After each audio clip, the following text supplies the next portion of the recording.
তুমি বন্ধু অনেক দামি, আমি যেন কি সময় মতন আমি তোমায় ধরতে পারিনি।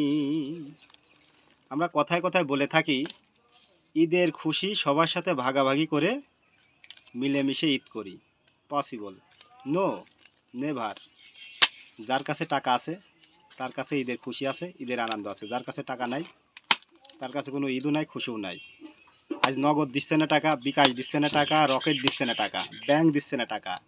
আজকে আমার 2.5 লাখ টাকার প্রয়োজন ছিল, আমি সকালে তা মেরেও দিছিলাম। বাট কাজের কাছ থেকে টাকা পেলাম মাত্র 50,000। এই 50,000 টাকায় কি 2.5 লাখ টাকার ঢেক মিটবে? পসিবল? তাই ঈদ আসলে টাকা চাইলেও টাকা পাওয়া যায় না ব্যাংকে, বিকাশ কোম্পানি, রকেট কোম্পানি, নগদ কোম্পানি। আর গ্রাহকের কাছে আমি হয়ে যাচ্ছি প্রতারক।